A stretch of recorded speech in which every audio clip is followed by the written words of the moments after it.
Hello everyone, good morning, नमस्ते, शुभ बिहानी, डे 2 आज चाहिँ हामी चाहिँ यहाँ बिहान हेर्नुहोस् पानी, तातो पानी अनि यहाँ चिया, उता फुबाजु हेर्नुहुन्छ यता ड्याडी, अन्त मम्मी के भन्छ त त्यहाँ मकै भनिदिइरहेको छु त यहाँ मकै फुटेको मकै र भटमास चिया खानु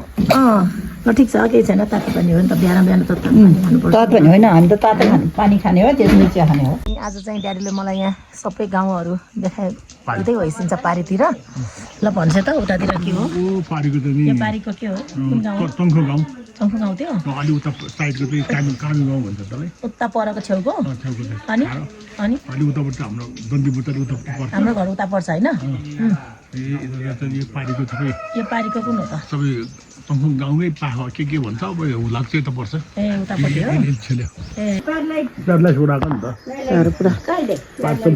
गाउँ हाम्रो घर चाहिँ अझै उता पर्छ यहाँ चाहिँ कुखुराहरू पनि पाल्नु भएको रहेछ सानो सानो बच्चाहरू दाना खाँदैछ यता पानी छ यता माथितिर चाहिँ यस्तो पुरा जङ्गलहरू देखिन्छ यहाँ चाहिँ नि सुकिदिइराखेको छ भट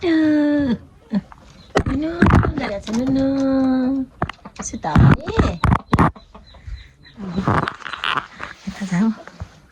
यता बोका पाल्नु भएको रहेछ यता बोका छ यता हेर्नुहोस् त बोका ओहो के हो ल यता नि छ एकपल्ट यता सबै बारी रहेछ कि भेन्डाको बोट त कति कति यता नि फलिरहेको छ हो तल पनि फलिरहेको छ यहाँ हेर्नुहोस् यहाँ तल बारीमा पनि फलिरहेको छ आरुको बोटमा चाहिँ मजाले फुल फुलिरहेको छ उता पारीको गाउँहरू मजाले भ्यूहरू देखिँदैछ यहाँबाट बिहानीको मौसममा फ्रेस माइन्डमा चाहिँ नि यता माथि सूर्य उदाइरहेको छ यहाँ माथितिर पुरै जङ्गल छ र हिजो हामी यही घरमा बसेको हो यो पनि दाइको नेक्स्ट घर हामी चाहिँ यसलाई अचार खाने भन्टा पनि भन्छ होइन टमाटर रुख टमाटर भनिँदो रहेछ ठाउँ अनुसारको कति फलेको ल देख्नु भयो नि हजुरहरूले यहाँ चाहिँ सबै तरकारीहरू हुँदो रहेछ खेती यहाँ देख्न सक्नुहुन्छ लसुन धनियाँ अनि बकुला पुरै फुल्न लागिरहेछ त्यही हो हजुरहरूलाई चाहिँ म सम्पूर्ण भ्यूहरू देखाउने कोसिस गर्नेछु ल हिँड्दैछु म यहाँ यसो घुम्न पऱ्यो नि त होइन आइसकेपछि धेरै वर्षपछि आएको गाउँमा यसो रमाइलो पनि हुन्छ यो ठाउँहरू पनि हजुरहरूलाई मैले देखाउन लागिरहेको छु पुरै ल यहाँ त ट्र्याक्टर पनि रहेछ बारी खन्नको लागि सिस्नो खाने हो यो अर्ग्यानिक सिस्नो अर्ग्यानिक सिस्नो राम्रो हुन्छ यो मकै ढिलो हो यो 5 सम्म पनि पुगिहाल्छ ए ल यता मम्मीको यहाँ खुर्सानी छ ल खाइछु त खाइछु तातो त खाइछु ल हस् ल ल मेरो चाहिँ खाना आइसकेको छ यता कुकुर पनि ढिँडो सिस्नो हुन्छ बाबुले पनि खाना ल्याउँदै यता खाना पस्किने हुनुहुन्छ गाउँघरको किचन चाहिँ एकदम राम्रो सामानहरू मिलाएर चाहिँ राखेको छ नि त यस्तो राम्रो देखेको यता गर्छु बाजु भनेको यता खाइन्छ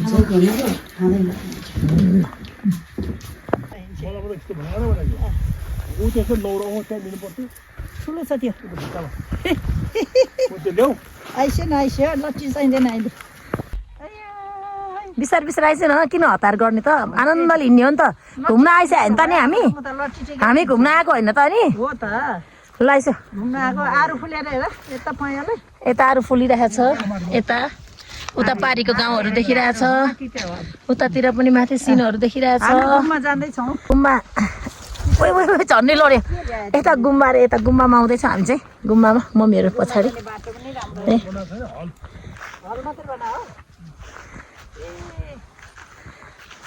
यहाँ गुम्बा यहाँ माथि गुम्बा होइन कृष्ण मुरारी हरिशरण ल यस्तो रहेछ बिस्तारै आइसु न के भयो गाह्रो भयो यस्तो छ गुम्बा बनाउन बाँकी नै रहेछ यहाँ चाहिँ गुम्बा बनाउनको लागि अनि यहाँ चाहिँ हलहरू रे यो चाहिँ भर्खर नयाँ निर्माण हुँदैछ यता पारी पुरा कस्तो राम्रो गाउँहरू देखिरहेछ हाम्रो गाउँहरू नाक्पा भन्छ अरे यो ठाउँको नाम चाहिँ हिजो आएको बाटो हामी त्यही बाटोबाट आएको त्यही पारिबाट बाटो अलिअलि देखिरहेको छ नि यहाँ यो बाटो कहाँ हो उताबाट आएको हामी त कहाँ हो हो ल उता है फर्म मैले देखेँ फार्म ओ तल सेतै त्यो तल बिस्तारै बिस्तारै है हाई भन्छ सबैलाई love you all love you सबैलाई लभ यु है हामी त यहाँ पुगेका छौँ काप्ती गाउँमा काप्तीको डाँडामा घुम्न आजको मौसम चाहिँ पानी पर्ला जस्तो पनि भइराखेको छ धुम्म छ होइन यता हेर्नुहोस् न बाहिर उता त केही पनि देखेको नै छैन क्या छेउछाउमा त यहाँबाट जानु मिल्छ ब्युटिफुल सिनहरू भ्यूहरू मजाले देखिन्छ हेर्नुहोस् त ल चारैतिर होइन र कस्तो राम्रो देखिरहेछ यतातिर पुरै यता चाहिँ यहाँ चाहिँ रुख रहेछ म चाहिँ यहाँ ल है ल मलाई त रुखमा चढ्नु मन लाग्छ कि गाउँघरमा आयो कि ठिक छ राम्रो छ भन्न थालेको खोइ राम्रो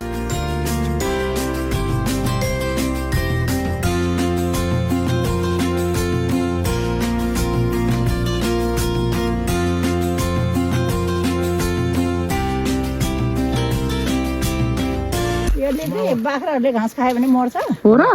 मातेर अनि माछा मार्नुलाई चाहिँ माछा खोलामा हालिदियो भने माछा सब मर्छ हो र विष हो नि यो भीमसेन पाती हो ए हाम्रो उता हुने यस्तो रहेछ यता बाटो छ कि बाटो त रोक्छ तर अलिकति किन ठाउँ सही छैन पनि होला जाउँ न रमाइलो गर्न आएको अनि के गर्नु त यो हो नानी हजुर घङ्गारू भन्ने यो घङ्गारू उयो ढलेको चाहिँ यो त्यो नि फल्छ नि यो चाहिँ के हो त यो यो चाहिँ घङ्गारू यहाँ सुतेको चाहिँ ए यो घङ्गारू खानु मिल्छ यो जङ्गलको फल र फल लागिरहेछ है यस्तो होइन यहाँतिर नि छ वैशाखमा होइन जेठतिर भएको छ अब यतिखेर फुलेको छ ए होइन ठिक छ ल फल्छ नि उसको टाइममा फल्छ नि होइन फलेको छैन त नि खै त तल चाहिँ फुलिसकेको छ सानै बच्चा रहेछ त नि होइन फुल्छ अब ए झरेछ नि त्यही भएर होला गुराँसै देखेन हौ यसपालि गुराँसको बोट खै त्यही भनेको जोस् पिस छ आनन्द छ ठाउँ चाहिँ नि सुन्दर होइन यस्तो प्रकृतिसँग यस्तो रुखहरूको छेउछाउमा बसेर चाहिँ नि आनन्द लिनको लागि चाहिँ एकदम उपयुक्त छ ठाउँ गुँडास फुलेर आएँ म त माया हजुर संसार डुलेर भन न हो र त्यो नझरेर लिने हो नि त अस्ति नै फुलेको रहेछ कि खोइ छेक्दो रहेछौ तिमीलाई त खोइ अलि माथि गयो भने चाहिँ छेक्दैन होला यहाँ है जङ्गलभित्र छ त ओ जङ्गलभित्र कुरो हो र ओ त्यस्तरी उसलाई छेक्या छ बिचरा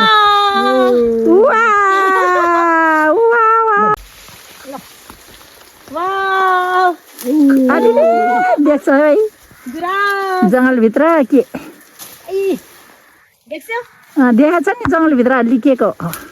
भयो अब यहाँ आएर हेरौँ ल ल खिच्न गुराँस फुल्दा मनै परियो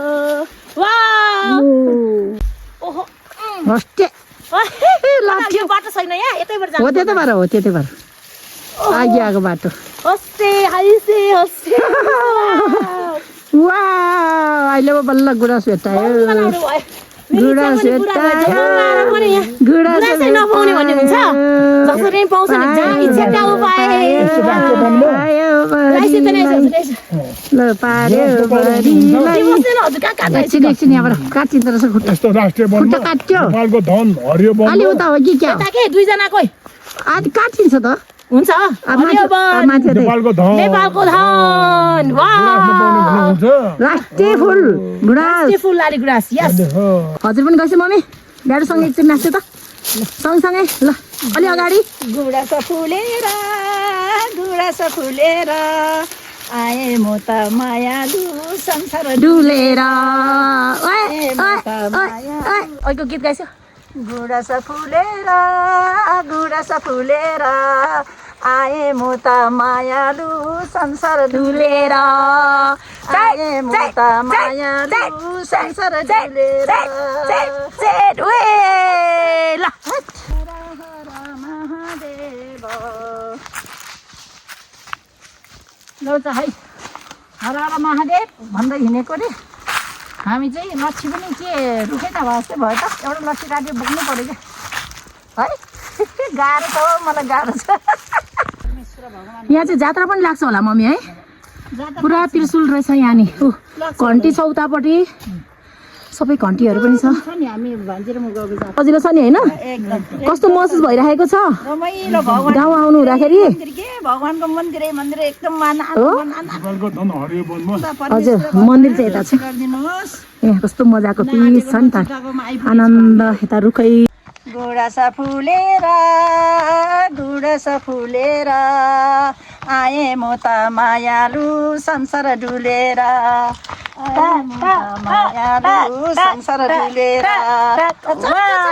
सबैभरिलाई भगवान रक्षा गरिदिनु न अलिक गर्मी भयो हामीलाई होइन यो यहाँ डान्स पनि गऱ्यो नि त फोटोसोटको सुट पनि भयो डान्स पनि गऱ्यो अनि त्यही भएर चाहिँ ज्याकेट खोलिरहेका छौँ है ल रमाइलो पनि भइरहेछ मम्मी ड्याडीसँग फर्स्ट टाइम लङ टुर हो मेरो चाहिँ एकदम रमाइलो खुसी भइरहेछ आनन्द पनि आइरहेको छ ल है त थकित पनि भएछौँ होइन त्यही भएर ड्याडी मम्मी म अनि यो गुराँस तल टिपेको अघि नै हजुरलाई मैले देखाइसकेको छु यो गुराँस खायो भने चाहिँ के हुन्छ भनेर मम्मीले बताउँदै हुनुहुन्छ एउटा जडीबुटी पनि हुन्छ ल भनेपछि मम्मी के हुन्छ यो गुराँस चाहिँ अब हामीले सानोमा चाहिँ के गर्थ्यौँ भने रसको मात्रै महत्त्व थाहा थियो होइन हजुर महत्त्व थाहा थियो अनि अहिले चाहिँ कस्तो भनेदेखि अनि त्यतिखेर हामीले यो गुराँस टिपेर चाहिँ यो फुलको रस आउँथ्यो क्या रस आउँथ्यो हजुर अनि चुस्दै फ्याल्दै यो एउटा झिकेर चुस्दै फ्याल्दै गर्थ्यो क्या अनि त्यहाँपछि अनि पछिदेखि चाहिँ अलि हामीले बुझ्ने भइसकेपछि चाहिँ अनि यसको औषधि हुन्छ अरे क्या अनि यसो घाँटीमा चाहिँ माछाको हड्डी अड्क्यो यताउता भयो भने अनि त्यो चबाएर निल्नुपर्छ अरे होइन अनि माछा हड्डी जान्छ अरे यो सुक्नु पर्ने हो कि ताजामै सुकाएर राखे पनि हुन्छ होइन ताजा भेटे ताजै हो नभए सुकाएर राखे पनि कस्तो राम्रो है नेपालको राष्ट्रिय फुल अनि त्यसपछि अहिले पनि हाम्रो घाँटी दुख्छ नि त हजुर घाँटी दुखे बेला पनि खानुपर्छ कि यो जडीबुटी खाने जडीबुटी रहेछ होइन यो जडीबुटी हो चबाएर खाने नि बुझ्नु भयो हजुर अहिले खाऊँ है त हामी खाइसु ल ड्याडी लिसेन लिसेन ड्याडी टिपेर मनी खानु पर्यो कस्तो नाम मात्रै यसमा त्यो रस पनि गुलियो हुन्छ होइन यो मैले पनि खाएको यसरी खाने कि हामीले यसरी पहिला यसरी यहाँ सुन न नानी छैन रसै छैन म पनि एकचोटि टिपेर खाएर हेरौँ है त यो गुराँस कस्तो हुन्छ गुराँसको फुल ल पिसे है कफी ल त्यस्तै सन्तान हाल त्यही भएर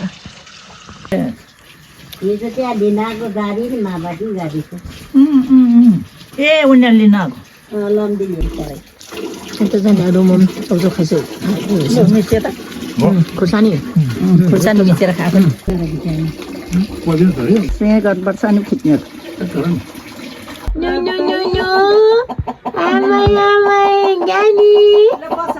बच्ची गर्नु छ हामी चाहिँ यहाँ फुपाजुले किबी रोप्नु भएको रहेछ यहाँ किबी हेर्न आइरहेको छौँ कसरी रोप्नु भएको छ हजुरलाई देखाउँछ है त यो सबै किबी यो जुन यस्तो घेरा लगाएको छ नि नजिकै हो यो सबै किबी ल हेर्नुहोस् यस्तो मजाले किबीको मुना पलाइसकेको छ मम्मी उता पर पुगिसकेको छ हेर्दै कस्तो मम्मी किबीको बिरुवा हजुर ए छैन खै है यतातिर त सुकेको जस्तो भएछ छ यहाँ जाउँ हामी अब यहाँ चाहिँ यति नै रहेछ उता पुरानो घरपट्टि पनि उता जग्गामा 10-12 रोपनीमा किबी खेती लाउनु भएको छ अरे फुपाजीले फुपाजी पनि मेहनती भइसकेन्छ किबीको भित्रभित्र पनि मकै यो जुन खाली ठाउँ देख्नु भएको छ नि हजुरहरूले यो सबै यहाँ मकै ट्र्याक्टर लाएर चाहिँ मकै रोप्नु भएको रहेछ अनि यो मजाले मल पुग्यो भने चाहिँ किवी चाहिँ 3 वर्षमा चाहिँ मजाले फल्छ पनि भन्नुभएको छ। यो किवी फलिसकेपछि चाहिँ फुपाजु भदैनीलाई चाहिँ नबिर्सिनु होला, पक्कै पनि काठमाडौँ पठाइदिनुहोस् है सबै किवीको बिरुवा। हस् त आजलाई यो भ्लग एन्ड गर्न चाहन्छु। नेक्स्ट भ्लगमा भेट भइहाल्छ। Bye, take care.